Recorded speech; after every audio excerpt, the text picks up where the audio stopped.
lack of connectivity, which leads to exclusion. And by exclusion, we then lose the purpose for which we digitalize in our countries. The other, a very important aspect, is also the general cost of access to data, which is very expensive for the common people. The reason why governments digitalize probably is to ask ourselves as governments, why are we digitalizing?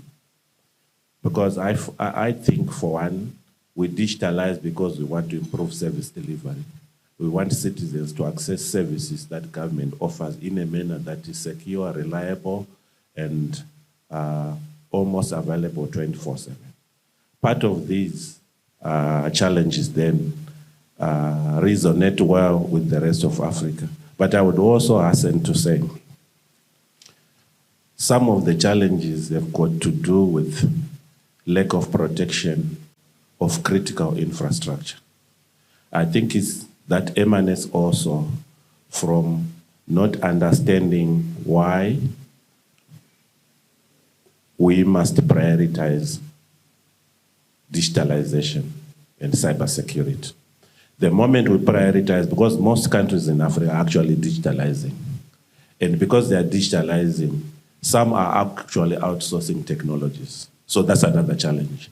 The outsourced technologies, in the long run, its sustainability becomes questionable, because then the issue is, in terms of the infrastructure and the operations, it exposes the key state enterprises such as power grids and transport systems to cyber attack vulnerabilities and also to external control. So that's a very realistic, I could say, challenge that we face in Africa. But also another challenge, probably the last one, because most of the challenges across Africa happen across jurisdictions. They are not uniquely Zimbabwean, but the rest of Africa. So typically when I explain about Zimbabwe, I'm equally explaining about the rest of Africa, because they are not unique challenges. Then on the softer issues, I think it's about policy and governance. One of the success stories in the digitalization agenda was in cybersecurity. When you look at Africa, is Ghana. Look at the political will expressed by the presidents. That is an incentive on its own, and that gives the drive on why you then find there's a lot of support in terms of governance, there's support in terms of policies that drive the cybersecurity agenda. What was the other one?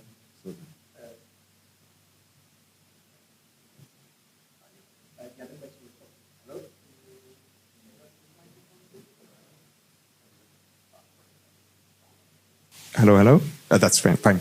The other question was also, what role does would the EU have in supporting such, in helping countries overcome some of the challenges you mentioned? Oh, yes.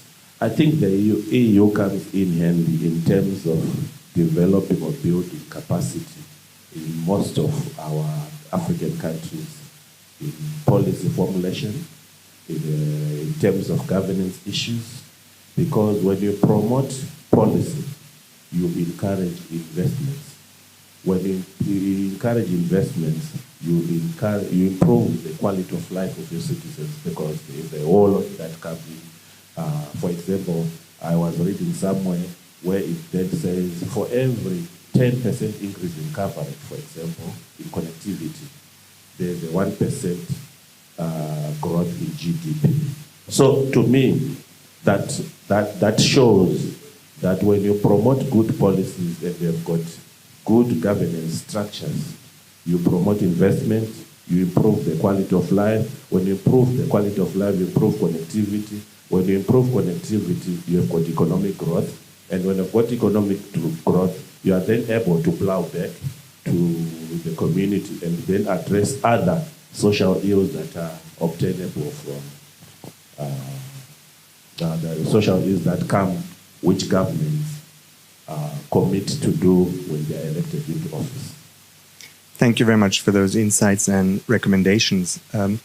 Now, let me talk about multi-stakeholder needs-based approach and the fact that this is at the core of our approach to cyber capacity building and international cooperation.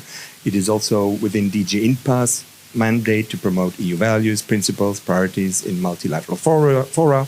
So to do so, we engage with EU member states and other relevant stakeholders in different frameworks. At the moment, for instance, INPA is working to enhance inclusion and participation of not only the public and private sectors, but also civil society and academia. So let me turn to Ms. Areng and ask her a question about how cooperation between stakeholders of the public and private sector, as well as civil society and academia, can be promoted. What are good practices to share to strengthen the needs-based, human-centric approach to cyber capacity building? Thank you very much. I'm very happy to be in this dynamic panel and very happy to be for the first time in this friendly and really warm country. So hopefully we will get some difficult questions and interaction from the audience to re-energize a little bit us here up on the stage. Because needs-based, multi-stakeholder, human-centric approach, it seems such a slogan, but this is really a alpha and omega of cyber capacity building, because the actions, they need to drive change, and they only drive change if you include all the different actors that will be implementing the policies that you will be engaging in the concrete countries. And the donors and the implementers have to take into consideration that they need to drive this whole of society change, not only affecting the government. And government obviously needs to be the centerpiece of the actions, because government has the role of strategy, legislative and framework creation, and also the supervision and coordination function. But by through the work with the civil society, with academia, with private sector, we build the efforts on the broad basis, and that also affects the sustainability of our actions, because in this way these actions are sustained through the political transitions and also changes at the lower expert level. So it helps to create consistency of policies and initiatives. And how that can be promoted on the national level, obviously encouraging collaboration between the different government departments and agencies, and encourage them also to include the wider stakeholder community, academia, private sector. So in this community, you do not have bad actors in that sense that they should be avoided. I mean, they can be critical to what you're proposing, but in the end, you need to include them to make sure that whatever you do will have a better outcome in the end.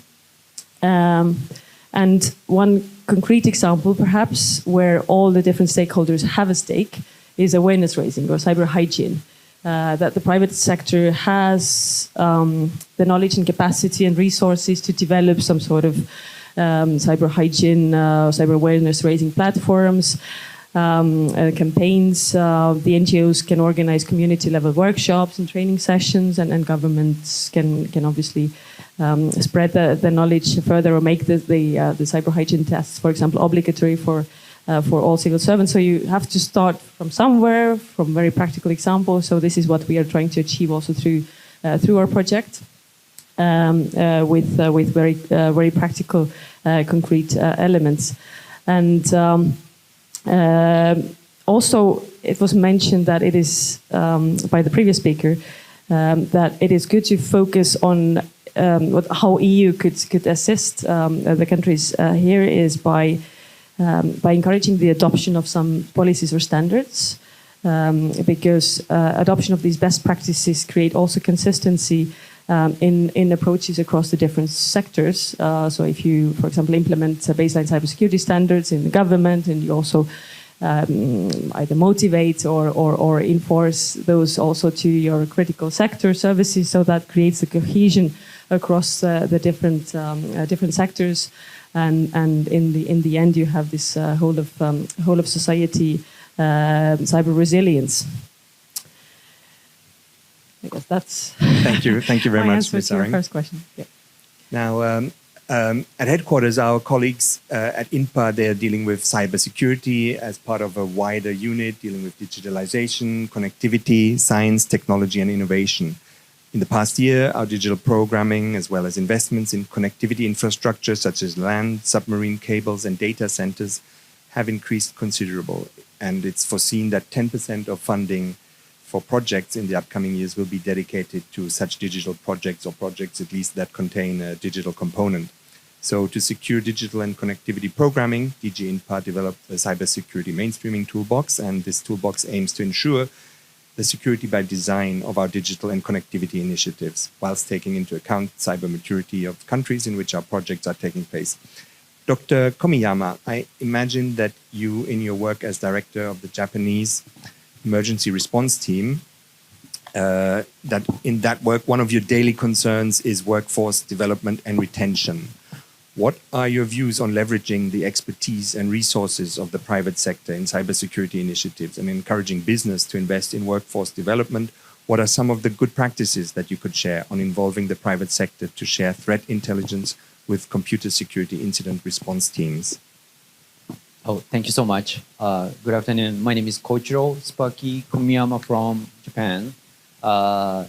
I'm from Japan Computer Emergency Response Team doing all the incident response work. So I'd like to contribute to this panel was bringing the cybersecurity incident response practitioners' perspective.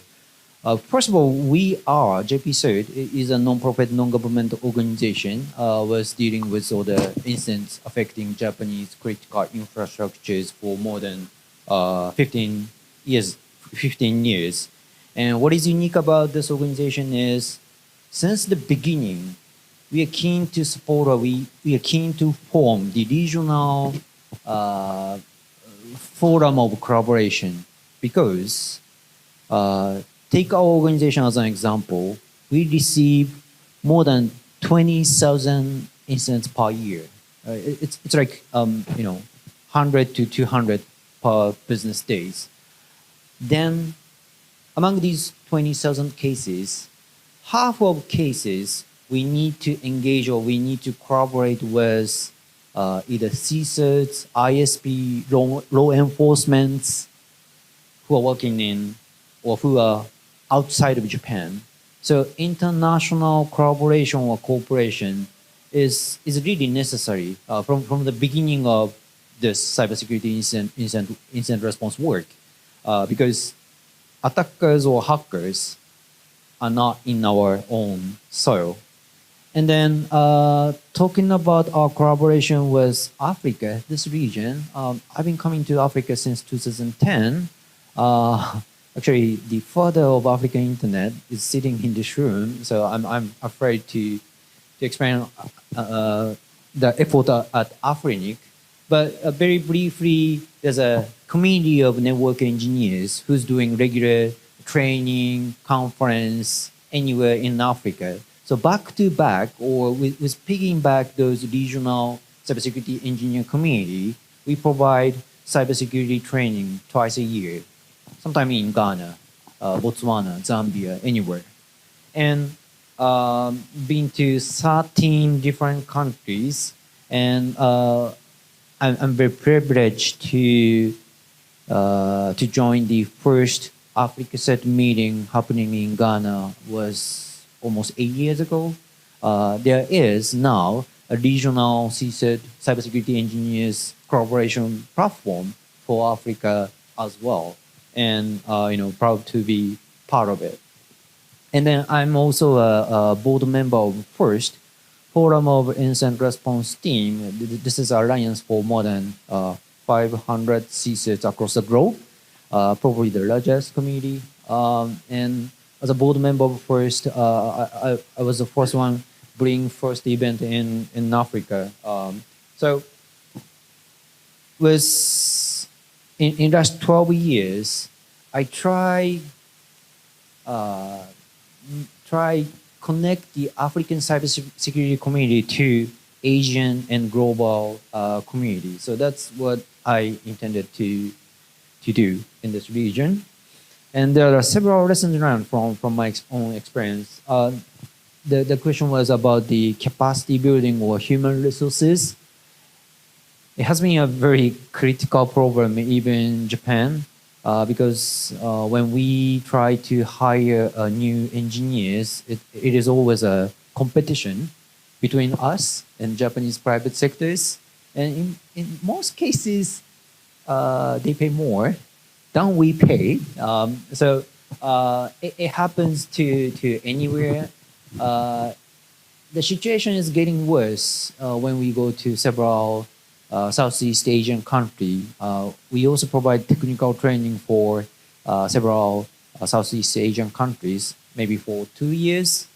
By the time we finish train the government officials in, let's say, Thailand or Indonesia, they decide to leave their government and start their new career in private sector. So we are not competing with private sector, but there's always a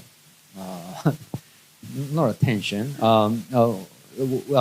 There's a very delicate communication between, especially the Southeast Asia. There's a very delicate relationship between government and private sector.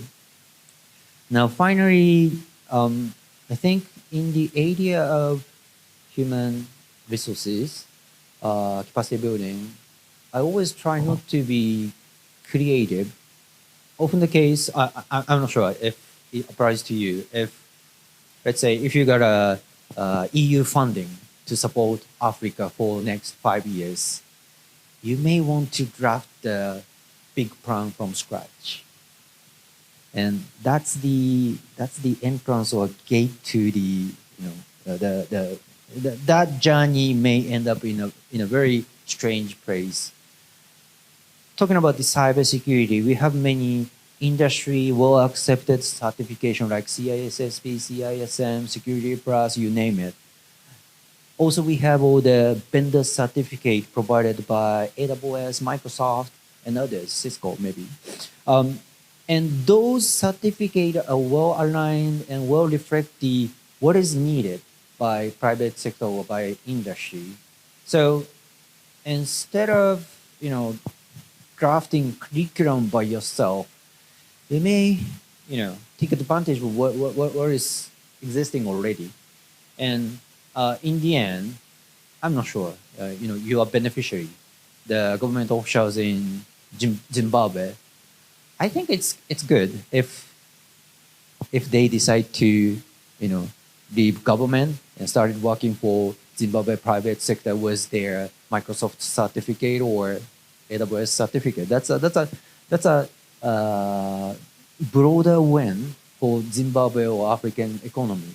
So that's my take. Thank you so much. Thank you very much. That's very insightful and really shows that there's an intricate relationship between all those stakeholders. Let me turn to Mr. Urban. And Mr. Urban, we established that partnerships with industry can enhance skills of cybersecurity professionals in the public sector.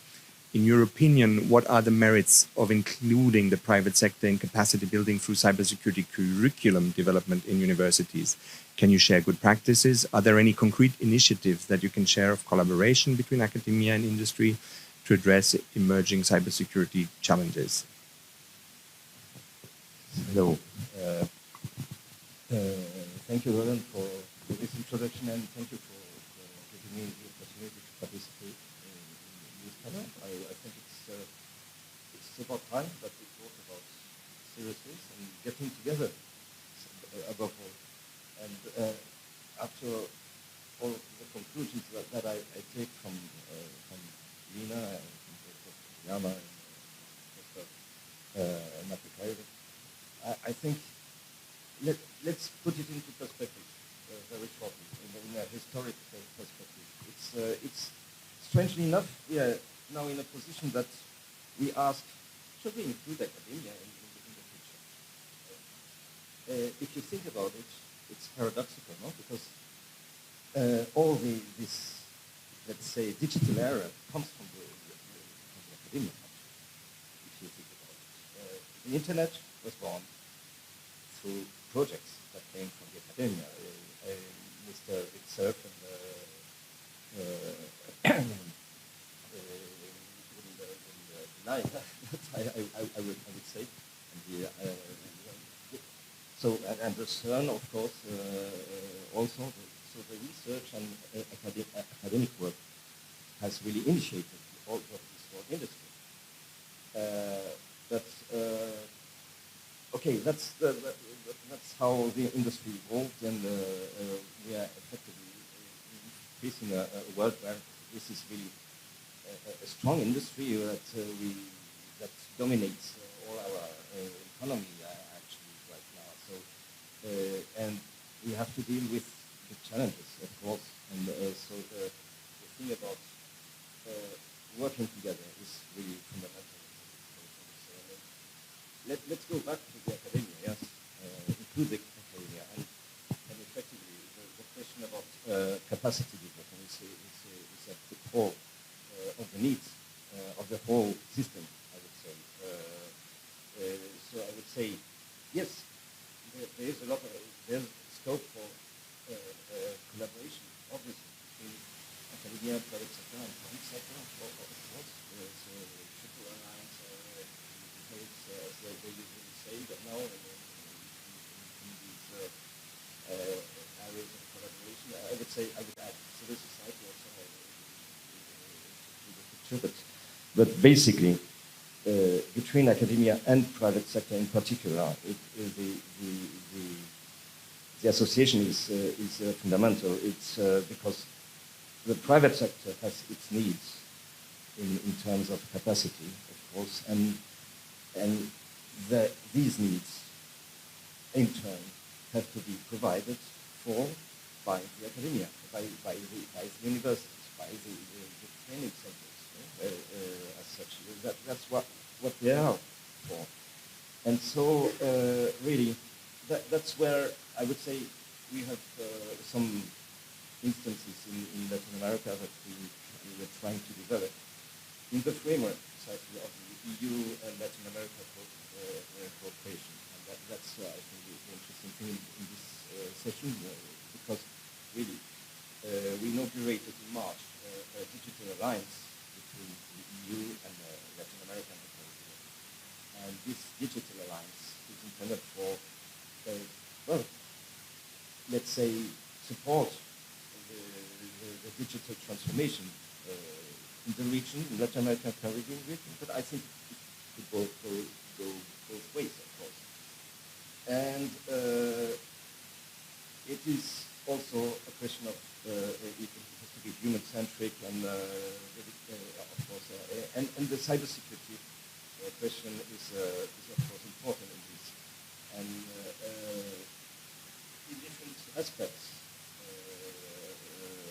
I was interested in particular by Matekaite's allusion to different sectors of the economy, of the infrastructures, economic infrastructure, like electric distribution and production, or water distribution also. They are all susceptible to be attacked digitally and affecting effectively the sector. And that's where I think it is interesting also to have a global collaboration between academy and the private sector, simulate by simulating sometimes. That's also an interesting feature there. So that can be provided for when you collaborate, when you put all the pieces of the project together of this ecosystem. Definitively, it's a big ecosystem with very different stakeholders, with probably different interests, but in a way they get together in this matter. So, and that's why I think it's interesting to collaborate. And we have in fact different examples of collaboration of certificates, for instance, regional training platform that puts together different research and education efforts from different countries. That's also the opportunity. It's the mutualization of resources, which is very important when you tackle global threats. Mutualization of resources that are scarce. We need capacity. There are big needs, and the industry knows that. And in turn, we have to know these needs in order to tackle them. That's really the thing. And the Bellatrix project that we are dealing with, I'm just mentioning concretely what we are doing now as RedCLARA. RedCLARA is a research and education network for Latin America and the Caribbean. It's a federation of national networks. So, as such, it constitutes already an ecosystem. And within the scope of a digital alliance between the EU and Latin America and the Caribbean, there are four areas, basic areas. And one of the big areas is being tackled through the Bellatrix project, which is a connectivity project at the basis. But really, the intention is to build up connectivity that makes sense, that has a purpose. And that's why I have to just contextualize a little bit, because I think that this is really what we are aiming at. It's making it work for a better, safer environment, digital environment, capacity building for in that sense. That's really what I wanted to mention. Thank you very much, Mr. Urban, and also thank you for referring to the Bella program and the Digital Alliance. Just a quick word on that. This is the alliance is the EU's way of championing a human-centric, needs-based, secure approach to digital transformation. From what I understand, there's an initial contribution of 145 million euros from the Team Europe, of which 50 million euros comes from the EU budget. And the idea here is to boost digital cooperation between both regions, as you explained. Also, thank you for highlighting the various sectors. It reminded me of a recent headline I saw referring to a report by the International Energy Agency of the exponential increase in attacks on utility networks, especially energy, worldwide, and of course also Europe. And this is, of course, something that is very worrying. And I think this is where all your work will, of course, be very valuable in terms of thwarting those attacks. At this time, I just need to get an idea of the time check. Do we have any information on when this session now will formally end? We have 5 more minutes, so that gives us a few, maybe a very quick 1-minute closing remarks from each of you. And then, yes, and then Q&A. I don't know if we can maybe have a few Q&A as well, but sorry, you had a question? Oh.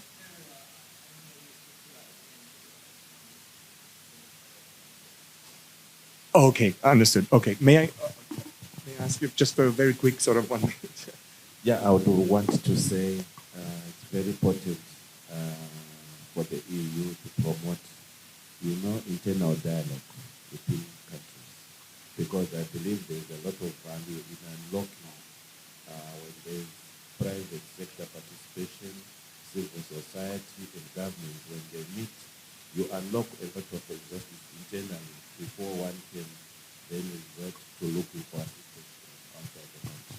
So I think promoting internal dialogue is one of the critical areas that can lead to increased policy harmonization by involving all stakeholders, so so that it doesn't become like government prescribes for the citizens. And this is where we then find the mistrust that comes when advocates from NGOs purportedly also representing the same constituents that government represents, they find themselves in conflict. Thank you very much, Dr. Matekaite. Yes, please, Mr. Urban, quick minute from you. Very, very, very quickly, just a thought that came to my mind. We are facing a big war out there, big fierce competition on the one side, and people, or let's say, tendencies to exploit failures in the system, and etc. What we propose really, what I think so, is the opposite picture. Is peace, safety, and collaboration, not competition. It's really, in this matter, it's adamant. It's really fundamental. It's collaboration skills. That's what I would say, my take. Thank you very much, Mr. Urban. Ms. Areng, could I ask you for a closing 1 minute? Yes, thank you very much. I very much like the comments that we should go back to the roots, so to say academia, because this is where internet started. And it continues to be a very attractive attack surface for the attacker. So what we are doing in Darfur, we are developing currently in collaboration with RedCLARA, who is our partner, a training program to help the creation of academic CSERTs in your network. And I also would like to comment on the industry, academia, and private sector, private sector, academia, and government collaboration elements that, as you mentioned, that even if the person leaves from the government and stays in the country, the country still benefits. And some countries in Europe, for example, implement the cyber reserves concept, that you have a core CSERT in the government who has the immediate responsibility to protect the networks and conduct incident response, but you have the kind of network of experts on a voluntary basis around the CSERT that you can engage if you really hit a very bad day and you need help. So your former colleagues in the government who are currently in private sector can, come and contribute to the whole of society cyber crisis response. So there are a lot of avenues to explore between the three kind of sectors, and I think we are starting to pay attention to that in our cyber capacity building endeavors. But I think we're increasingly doing that. I think that's very important. Thank you very much, Ms. Areng. Dr. Komiyama, and if I could have a minute. Again, I have nothing to add, but looking forward to discuss with you what we are going to do next with your over coffee or tea. Thank you. Thank you very much, Dr. Komiyama. Now, questions and answers. I open the floor for any questions. Don't be shy. We have a few minutes. Apparently, we're not being thrown out yet. So, any questions at all? I see none. Do I take it there'll be no questions? 1 and 2 and 3.